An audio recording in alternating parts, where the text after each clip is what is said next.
Ready to pop the question? The jewelers at BlueNile.com have got sparkle down to a science with beautiful lab-grown diamonds worthy of your most brilliant moments. Their lab-grown diamonds are independently graded and guaranteed identical to natural diamonds, and they're ready to ship to your door. Go to BlueNile.com and use promo code LISTEN to get $50 off your purchase of $500 or more. That's code LISTEN at BlueNile.com for $50 off. BlueNile.com, code LISTEN. Planning for your next trip? Elevate your travel style with Quince. Quince has all the jet-setting essentials you'll want for your next getaway, like European linen, premium luggage options, buttery soft Italian leather bags, and so much more. And it's all priced at 50 to 80% less than similar brands. Plus, Quince only works with factories that use safe and ethical manufacturing practices. Pack your bags with high-quality essentials you'll be wearing for vacations to come with Quince. Go to quince.com/trip for free shipping and 365-day returns.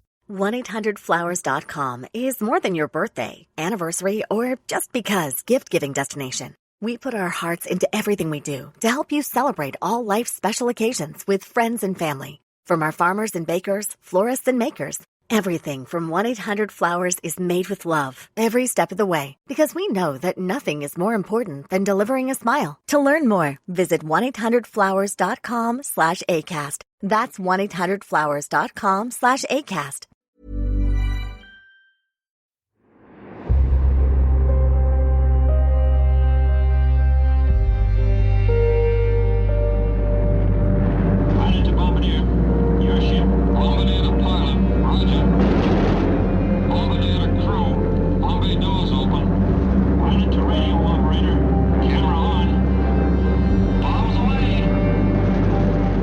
We are going to win the war, and we are going to win the peace that follows.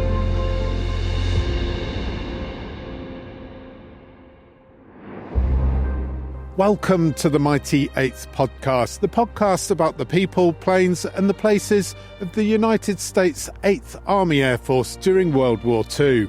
I'm Johann Tasker, and with me is military historian Mike Peters and very special podcast guest Steve Andrews. In this episode, we've come to the small Suffolk village of Broome, near the market town of Eye in the east of England. We're standing outside the Oaksmere Country House Hotel at the end of a majestic avenue lined with lime trees, close to the recently unveiled memorial to a B-17 Flying Fortress and its crew, which crashed near this very spot 80 years ago. This Flying Fortress was among the first aircraft in the Mighty 8th Air Force to be fitted with a new type of radar, and it was shrouded in secrecy. The plane went down on November 10th, 1943, shortly after takeoff, narrowly missing the lime trees we're standing by, killing everyone on board and 4 people on the ground too. And exactly what this plane was doing largely remains a mystery to this day. Steve Andrews, a mystery that you've been investigating. Yeah, that's right. This fortress was from the 813th Bomb Squadron of the 482nd Bomb Group. It was formed during the summer of 1943 at Alconbury, which is about 60 miles away from here. And the plane and its crew had stayed overnight at Thorpe Abbots before taking off to fly back to Alconbury. But unfortunately, they never did make it back. Mike, this B-17, it was carrying a new type of radar equipment. Yeah, the H2S radar was a British invention which had been developed to allow RAF Bomber Command to bomb at night to find targets. And it was part of an array of specialist developments that had been put on Bomber Command aircraft. We started with G and with Oboe, which are basically guidance systems to get you over the target. But this was different. This was a radar made smaller, able to be fitted onto an aircraft. So you could pick out things like coastlines, rivers, particularly water features. You could pick those out quite well. So that would help you to navigate to get to the target. So H2S radar was cutting-edge technology going into 1943. The RAF had already used G and Oboe, which were essentially navigational guidance systems like radio beams that you could lock onto, and when they crossed over, you were on the target. So give you the rough area of a town, a city, a dockyard, whatever you were trying to bomb. But more accuracy was needed. So H2S radar could be fitted to a Lancaster or a Halifax or whatever. And that allowed the crew, with specialist operators on board, to pick out features via a radar screen, but not the clear pictures we see today in the 21st century. This would just give you a fuzzy outline of a coastline or a harbour, a river. You notice I'm talking about water features. The water and coast, the contrast between land and sea stood out quite clearly, relatively speaking, on the radar. So it was quite good for that. So if you were bombing Hamburg, for example, or a target on the coast, it was ideal for that. So it was another piece of technology that got the bomber stream onto the target. So this, as you say, was cutting-edge stuff, the most accurate system that they had at the time. Yeah, so if you think back to the early development of radar, which a lot of which takes place here in Suffolk, at Bawdsey Manor and Martlesham Heath and places like that, these are huge ground-based installations which need a lot of power, trained operators and lots of buildings and an antenna array of some kind.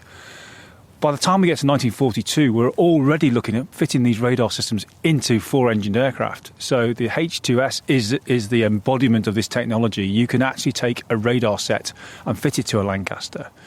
And when you're flying at night, you can use that radar to look down through cloud, to look through the darkness, to pick out a coastline, a harbour, a river, a major river, or something like that. You notice I'm talking about water features, and that's because of the contrast between land and sea, water and ground. So that's quite clear, relatively speaking, on the screens at the time. So you've got your navigator with his map, you've got your astral navigation, you've got your G, you've got your oboe, but you've also now got H2S, which you can lead a stream of bombers onto a target. And I know that you're very much closer than you would have been using H2S. So it's highly accurate, or at least highly accurate for the time. It's also really, really expensive. How are the RAF using it? Well, you just simply can't make enough of these H2S sets to put one on every aircraft. So in the summer of 1942, the RAF have developed what they eventually becomes the Pathfinder force. So these are specialist squadrons with all the latest technology, but also with the best navigators and the best pilots, people who've done a lot of missions and understand the conditions over target, are proven navigators, combined with this technology. And these Pathfinder squadrons lead the attacks of the stream of bombers. By the time they get to a nighttime raid target, it's already illuminated. There are flares being dropped on the target to mark it, different colours, etc. And there's a steady stream of Pathfinders doing a relief in place, maintaining those flares. So as the stream of bombers, which stretches back over miles, arrive on the target, they know they're bombing whatever colour flares they're bombing. They know that's the target. So the navigators are going to get them there as an individual aircraft. The bomb aimers are going to check, but actually they've got the assurance that the Pathfinder force has already been there and marked the target. So that's the RAF concept of how they employ Pathfinders. The RAF are bombing at night. The Americans were bombing in daylight, but they soon realised that the same concept could be useful for them. We've talked about this before, Johann, in previous podcasts, where the whole doctrine of American daylight bombing is based on the Northern bomb site, precision bombing, avoiding civilian targets and picking out ammunition factories and relatively important military targets. The reality of doing that compared to what was tried in the US on desert ranges was most of the time when they're flying, certainly through the winter of 1942 into spring 1943, they're bombing through what the Americans call overcast. They're trying to bomb through cloud. And the Northern bomb site is an optical target indication system. So if you can't see the target, you really are stuck. So they start to think, well, how can we get around this? And what have the Brits done to bomb at night? How are they doing it? So the H-2S very quickly comes into the frame. Although the 8th Air Force do try G and they do try oboe with limited success, and it's not really what they want. They want something that can look down and find the target through cloud. So, Mike, who's the driving force behind this idea? That's a really good question because, you know, it's a very small nucleus of people that start off the 8th Air Force in UK. And there's a guy who comes across with ECA right at the start who takes on that challenge. And it's a guy called Lieutenant Colonel William S. Cowart Jr., who in 1943, he is really enthused by the Pathfinder concept, and in mid-43 flies back to DC to put his case to say we need a Pathfinder force, we need to take best practice from the British and we need to copy that, and we're going to form a specialist unit.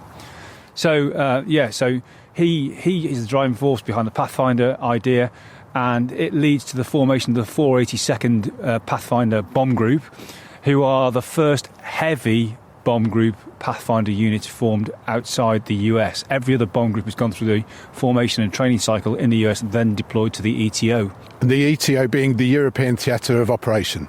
That's right, exactly right. But the 482nd are formed here as a generic indigenous force to spearhead the attacks. This was among the first planes to be fitted with this H2S radar equipment. As you say, fledgling technology, but the crew were highly experienced and highly skilled too. Yes, they were, because this technology is so highly valued, you've got to put the best people on the job. And you're trying to evolve a new spearhead force. This Pathfinder force is going to lead all of your missions, so you're not going to give anybody the job. And you've got to consider the backdrop that even at this stage of the war, the 8th Air Force and the other American air forces in Europe are expanding exponentially. So there are new people arriving all the time. Also, there's the attrition rate. We're losing people every raid, every mission, we're losing people.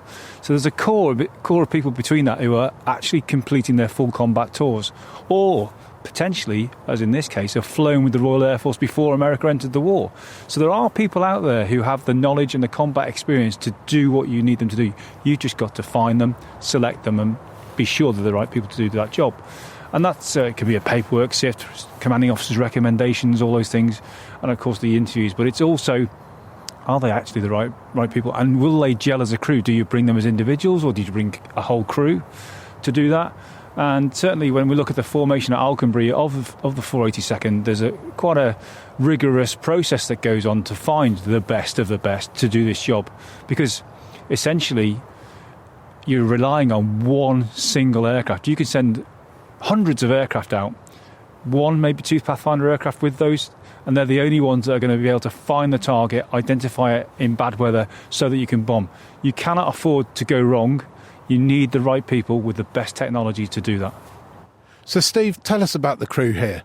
The crew actually on the plane that day was made up of Arthur Reynolds, who was the pilot, and this is when we start bringing in other air forces, because he was trained by the Canadian Air Force. He'd gone over to Canada before Pearl Harbor and joined the Canadian Air Force.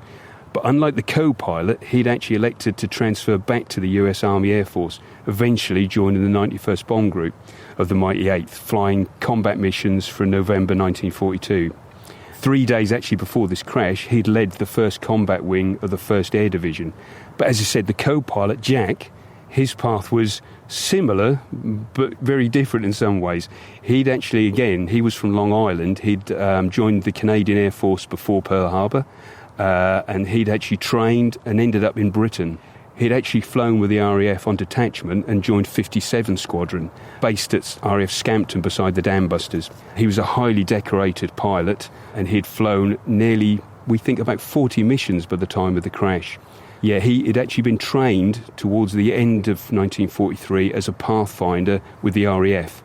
So for the American Air Force, especially the 8th Air Force fledgling Pathfinders, his knowledge with H2S and flying these Pathfinder missions was invaluable. You then have the radar mechanic on board, Herman Kalusik, well, Herm he was known as. He was from a farming family. And Herm's background is actually he wanted to be aircrew, but he was too big. Being obviously a farm boy, he couldn't fit in the turrets, so he ended up by being a mechanic, and obviously had a very good aptitude to this, and was then trained on the H2S, and he happened to be on that flight to make sure the H2S was operating for the mission that didn't happen, and unfortunately, paid the ultimate price. So, Mike, these were people from all sorts of different backgrounds, a microcosm of 1940s America, as it were. Yeah, that's right, and that's absolutely right, because, this is a volunteer army. This is a people's war, a citizens' war, whichever you want to look at it. So people go through the enlistment process and they want to fly. And what I do find interesting is the demographics of the crew, the officer cadet program and the enlisted guys, where they all come from all different geographic places in the world, but also different levels of society. But they all get melded into a crew, and then into a squadron, then into a bomb group, and that's quite fascinating, really. And B-17s would usually have a crew of 10, but on this Flying Fortress there were 13. Yeah, because the 482nd is based at Alconbury, and as I said earlier, these Pathfinder aircraft are farmed out. They literally go out in all different directions to lead different bomb groups on the mission. And because it's new technology, it's quite temperamental. So they take their specialist radar technicians with them on board. They don't take them on the missions, but they go the night before or the day before to join the mission planning cycle to make sure the aircraft is serviceable and keep an eye on the radar, because it's, as I said, temperamental. So that's the reason why this particular aircraft is carrying 13 people, not the usual 10. So, Steve, and as we've said, this H2S radar system, it was fledgling technology, but this wasn't the first time that it had been used. No, the first operational use of H2S was by the RAF, but only a few months earlier, at the end of January. The first 8th Air Force Pathfinder-led mission was on the 23rd of September. And even though the plane that crashed here at the Oaksmere was due to fly on that mission, it had problems and the radar set wasn't working, so it missed out on that. Then eventually flew out on the 9th of November. She set out along with 4 other aircraft, ending up at Thorpe Abbots to lead the mission the next day. Ready to pop the question? The jewelers at BlueNile.com have got sparkle down to a science with beautiful lab-grown diamonds worthy of your most brilliant moments. Their lab-grown diamonds are independently graded and guaranteed identical to natural diamonds, and they're ready to ship to your door. Go to BlueNile.com and use promo code LISTEN to get $50 off your purchase of $500 or more. That's code LISTEN at BlueNile.com for $50 off. BlueNile.com, code LISTEN. The mamas, bonus moms, office moms, moms of moms. This Mother's Day, give back to the ones that have given us so much. 1-800-Flowers helps you celebrate all your amazing moms with handmade bouquets, sweet treats, gourmet food, and one-of-a-kind gifts. Ordered easily and delivered fresh. For a limited time, you can save up to 40% off Mother's Day bestsellers at 1-800-Flowers.com/ACAST. Don't wait. Order today and save up to 40% at 1-800-Flowers.com/ACAST. You're listening to the Mighty 8th podcast with me, Johann Tasker, military historian Mike Peters, and very special podcast guest Steve Andrews. We're at the crash site of a B-17 Flying Fortress in Suffolk, England, looking at what happened and why, and the stories of the people involved. So they get to Thorpe Abbots on the evening of the 9th of November, and they prepare to set off on the 10th. And I guess, Steve, it's a morning very much like a morning here today. Hazy sky, November morning, a plane full of high-tech radar equipment, an experienced crew ready to go, and then for some reason or another, the mission's cancelled. What's going on? Well, we didn't know for sure. We surmised the mission was cancelled before any detailed planning or any of the crew briefings had taken place. I only recently found out that the mission being cancelled is quoted in Harry Crosby's classic book, A Wing and a Prayer. He actually states that he, as group navigator and the 100th commander, Colonel Harding, would have flown on 5793 if the mission hadn't have been cancelled that morning. We got to surmise that it was actually cancelled fairly early on because of weather over Europe or something like that, but that's something we still don't know 100%. And Mike, this sort of cancellation, is it usual? Is it unusual? They were going back to Alconbury. Yeah, it's pretty much the norm. You know, you can plan as much as you like, but the weather, you as we said before, you need clear weather for takeoff, clear weather on the route, you need clear weather over the target, and you also need to know that you can actually get back. So forecasting the weather is of critical importance to do that. And things can also change priority-wise where that target is no longer the highest priority. Let's switch to another target, so let's stop that planning cycle. Or, there are a host of different reasons, but the biggest one always is the weather. And the reason for the return to Alconbury? Well, we don't actually know why that aircraft took off that morning, but I can 99%, given all that we do know, that the Pathfinder force was centralised at Alconbury, that it went back into Alconbury before it was recycled and rebriefed and sent out onto another mission or to another bomb group.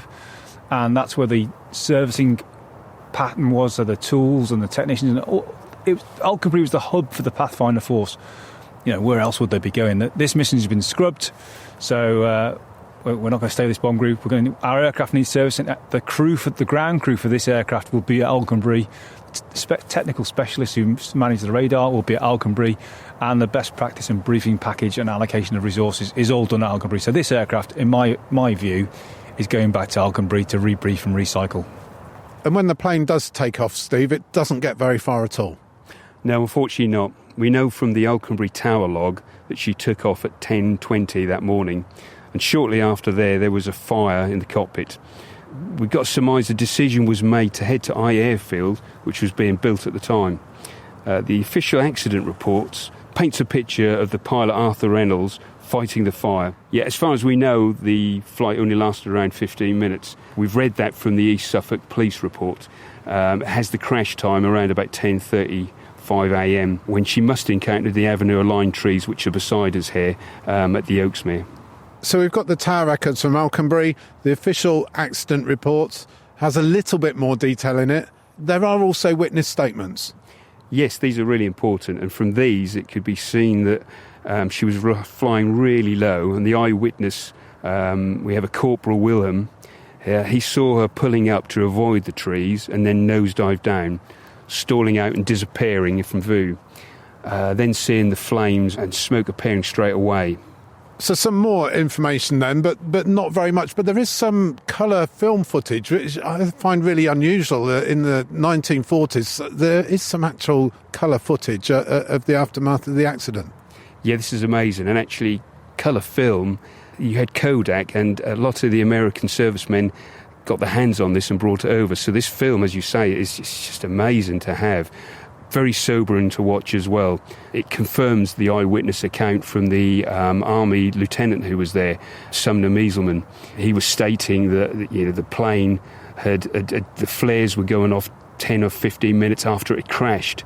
So this lag in time with the special target marking bomb load going off explains how servicemen had time to arrive with his camera and capture the carnage. As you say, to have that footage is amazing. So there is a coloured film, the coloured footage, but the relatives of the people involved, the crew involved, they found it really, really difficult to get to the bottom of what happened. Yeah, especially Arthur's brother, John Reynolds. He was a pilot as well, had his own career. He flew Super Fortresses out in the Pacific. So he was devastated, as the whole family was, to hear of his brother's death. And he tried for many years to find out the details of the crash. He knew that he'd crashed in Broome and had ended in a very big fireball, but that was it. He'd always suspected there was something a bit more about it, but unfortunately he couldn't get the records. They were obviously, because the H2S radar, they were still very much secret. And when he even did get some records, they were really redacted and had very little information. Mike, frustrating though it was for the relatives and indeed for us here today, this level of secrecy wasn't unusual, was it? No, it's not. And even today, we periodically hear about in the news that after 30 or 40 years, some papers have been released to the public, but some haven't. They're still kept back. I don't think there's anything that sinister in this case. I think, actually, it was all secret because the radar was involved. This is one of the very, very first Pathfinder aircraft, so that would be quite highly classified and kept away from public view. And you've got a set of records in the USA and a set of records in the UK, and different governments managing that. And also, we've got to remember the complexities of maintaining hard copy records, files, reams and reams of paper that have been stored away, locked away and forgotten as not important at the time. And of course, they are very important to the families who want to know every single facet of this and what happened, why their relatives were killed. But if you take a more parochial view, it's just about time, effort, and where is it, and does it really, really matter? Or to the government at the time, it's a small one aircraft crash, which is a tragedy for those involved, obviously, and an absolute tragedy for the family who want to know more, and quite naturally so want to know a lot more.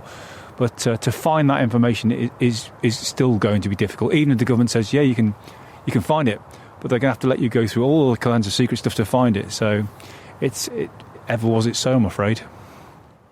You're listening to the Mighty 8th podcast with me, Johann Tasker, military historian Mike Peters, and very special podcast guest Steve Andrews. We're at the crash site of a B-17 Flying Fortress in Suffolk, England, looking at what happened and why, and the stories of the people involved. So, Steve, to get to the bottom of what happened, it's taken 80 years. It's taken 80 years to get this memorial erected that we're standing next to today. And for decades, the crash site remained unmarked. Yes, like so many other parts of the UK, and especially East Anglia, there's so many crash sites. In fact, there's another 4 crash sites close to this site, and even one on the same field. But not all sites, you say, are actually marked or got memorials. Many are still unmarked, but all you need is the spark of interest, either by relatives, obviously, researchers, locals, and in this case, with this memorial, you had all three. You basically had researchers who found the story of the plane fascinating, relatives wanting closure because of the secret of the H2S making it difficult to find out all the details, and then once the people with that passion start talking to local residents, it just sort of sparked the journey that we've been on over the last, just around about 12 months. People do say, why this crash and that, but it kind of had its own legs. It's kind of, the memorial was meant to be, it felt like, in the end. And what sort of memorial is it?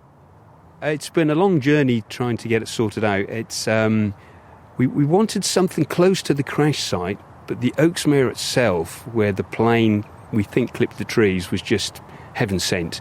The situation, as you can see here, with the Country House Hotel, Fraser, who owns it, was so invested in the history of his building, and he's been on side all the way through.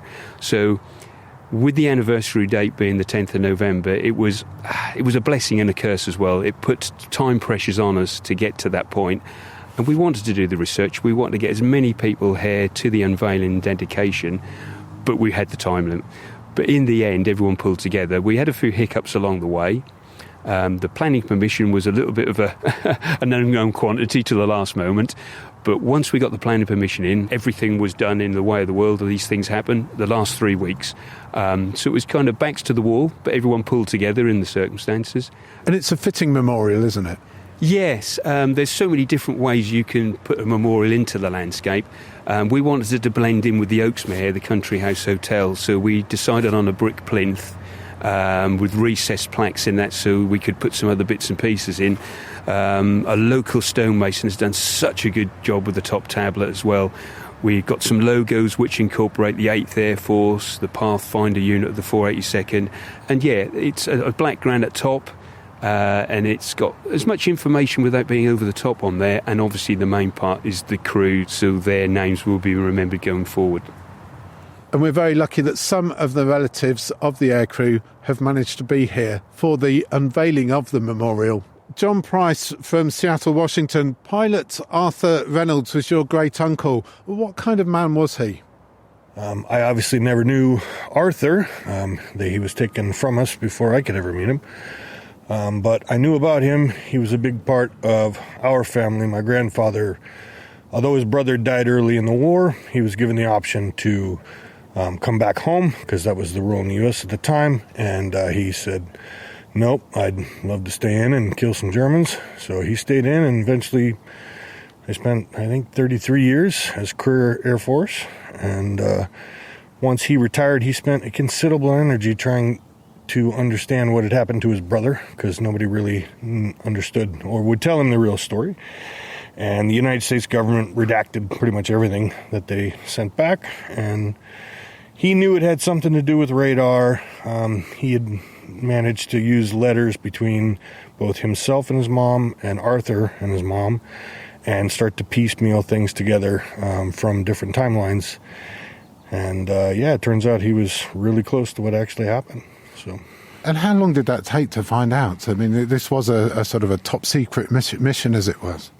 I think my grandfather probably spent 5 or 6 years struggling to deal with Freedom of Information Act requests, and then waiting for those to finally then come back with almost nothing. And it turns out that there were just a few select people over here on this side who actually knew the answer. We just didn't know they were there. But this is probably a 15 or 20-year exercise. There are letters from my grandfather to his mother that express how big of a deal it was. He was very close to his brother. It was his older brother. He looked up to him. Arthur was known to be a bit of a rogue. He, when everything first laid out, Arthur was not in any... he didn't have any interest in waiting for the U.S. to get into the war, so he went straight to Canada and joined their Air Force, and that's how he got over here to the UK before the U.S. was even involved. And how he managed to get a reputation, which I believe probably is why he was chosen to be the pilot for, running this plane and this secret mission or this effort they were trying to do to see if they could use land imaging radar in a way to change the face of bombing, which ultimately it did, and how Pathfinders were used to really uplift all bombing squadrons to be much more accurate. It's pretty exciting. You must be really proud of what he did. Super proud. It's both himself and my grandfather have really distinguished careers. It's you can only be proud to see, and then it's just overwhelming to see the memorial itself manifest itself in a way that you never knew that anybody else even knew or cared. It's pretty spectacular. And 80 years ago, it seems a long time in some respects, but then today it seems it's very much here and now as well. Well, it's a shame that my grandmother isn't still around to talk, because she could tell stories that would make it sound as if it was last week. So, yeah, it's still very close to our hearts and our family, since we revolved around the military our whole life. And, all the places we'd been in the world, it was because that's where we were stationed or where he was stationed. And so all our life events really circle around everything related to everything about the United States military. And at that time, that meant being here and trying to win a war that we weren't sure if we were going to win or not. John Price, thank you. Vicky Tredner from Delaware. Herman Kalusik was your uncle. He was a radar mechanic, and he was finishing his training, actually. He was working with a staff sergeant that was helping him, along. So the family really, never, as with the other families of the crew members, because it was a top secret mission, their plane had the first radar unit installed. We didn't know much, and so I think the sad part is that my grandmother and my father and all the other siblings, passed on without ever knowing exactly what happened. They just knew it was a plane crash. So you say Herman, he was known as Herm. How did you find out what happened to him and the importance and significance of the mission that he was on? Well, I did a lot of research. For years, it was dead-ended because everything was classified. And then I found some articles online.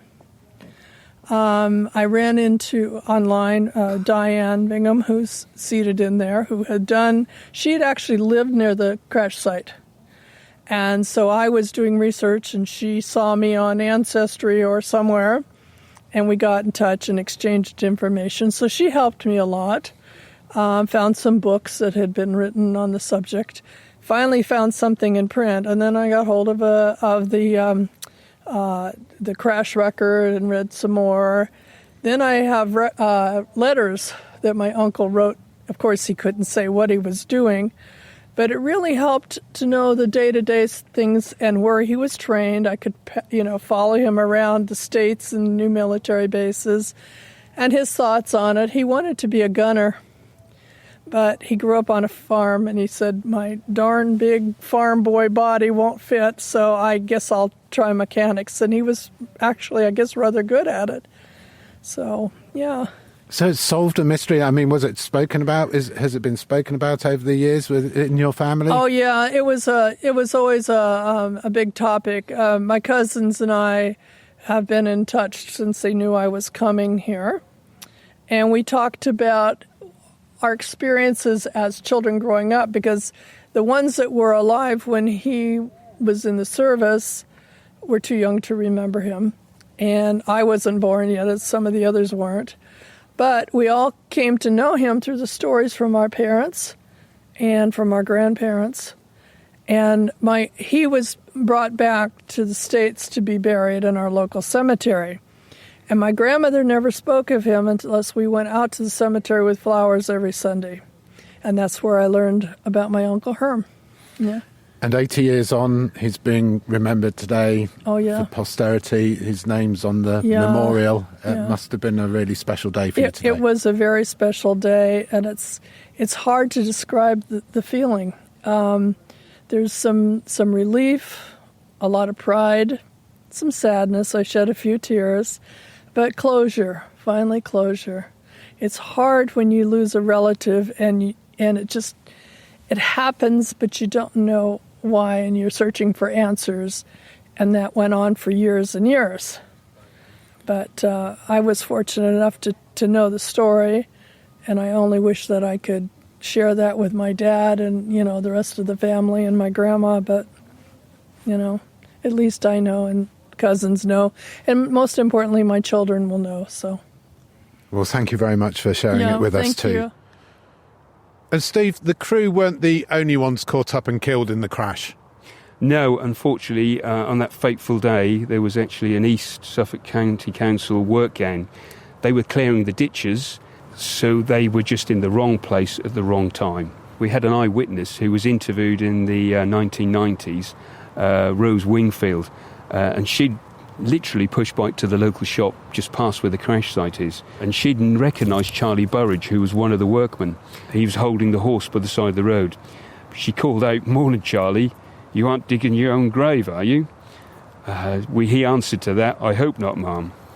And literally a few minutes later, the B-17 appeared and crashed into the work crew, unfortunately killing 2 outright straight away and then taking the horse as well. The other 2 workmen survived until getting to the hospital, one dying soon after and the other one 2 days later. An amazing story, Steve, and it continues. Yes, yeah, it's amazing. Actually, the memorial has led on to another story. We've always wanted to get as much information about the crew, but obviously also the civilians. We had one photograph of one of the civilians, but due to the actual media, we've now got in contact with Walter Clark's grandson. He's got pictures and stories, but one of the amazing artefacts he got is actually Walter's pocket watch, which he had on him that day. It's holding something like that, and seeing the pictures of Walter brings the whole story to life. You do the research, you read the books, but then when you actually look upon the face of this person who died 80 years ago and can hold one of their personal possessions they put in their pocket that morning, yeah, it's just amazing.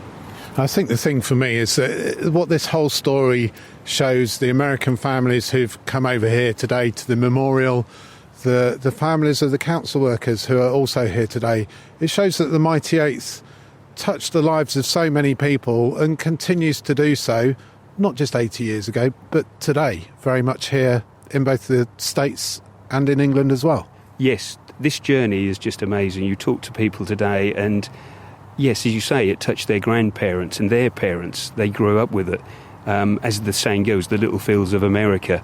There was the little villages beside these fields, and it touched everyone's life. And what I've learnt from doing this, as you say, it's very relevant today. More and more people are investing in the history of their grandparents. It's now becoming, unfortunately, out of living memory. And I think that gets to the point where people are now thinking, we better talk to these veterans. We better talk to our parents and get this information. And yeah, it's very relevant today. And this memorial, if it's done anything, has brought a lot of people together who didn't know each other for a common interest.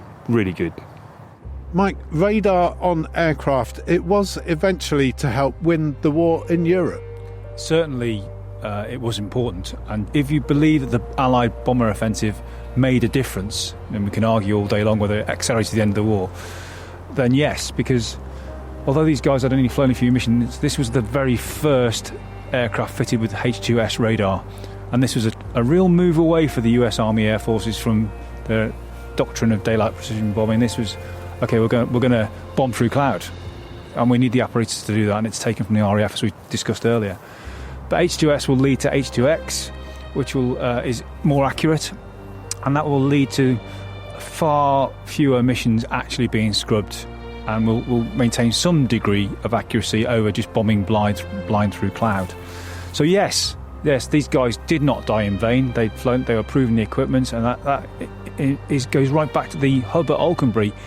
Everybody is learning, and it's like a microcosm of the whole 8th Air Force experience. And I keep saying it, how do you grow an Air Force? By experience, by learning lessons, by best practice, by sharing training, and all of those things. And this is one incident, a galaxy of things that are happening that take the 8th Air Force further, deeper and harder into Germany to bomb the targets that they need to hit. the targets they need to hit, and indeed the targets that they did hit. And that's it for this episode of the Mighty Eighth podcast, the podcast about the people, planes and the places of the United States 8th Army Air Force during World War II. The mystery then of B-17 Flying Fortress 425793 finally solved to a large extent, and the crew and the others killed in the crash finally honoured with a memorial here at the crash site, one of the first Pathfinder B-17s of the mighty 8th Air Force. If you've enjoyed this episode, do subscribe to us wherever you get your podcasts, and please do leave us some feedback and a review. You can also catch up with us at our website, mighty8thpodcast.com, and we'll be back again with another episode of the Mighty Eighth podcast in the not too distant future. But for now, thank you for listening. I'm Johann Tasker, goodbye. And I'm Mike Peters, goodbye.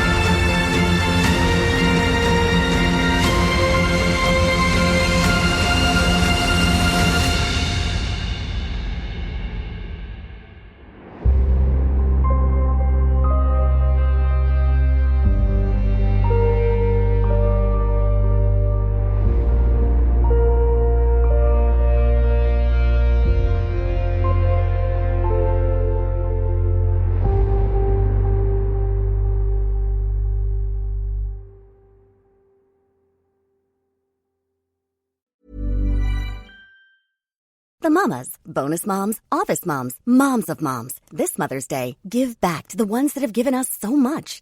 1-800-Flowers helps you celebrate all your amazing moms with handmade bouquets, sweet treats, gourmet food, and one-of-a-kind gifts. Ordered easily and delivered fresh. For a limited time, you can save up to 40% off Mother's Day bestsellers at 1-800-Flowers.com/ACAST. Don't wait. Order today and save up to 40% at 1-800-Flowers.com/ACAST.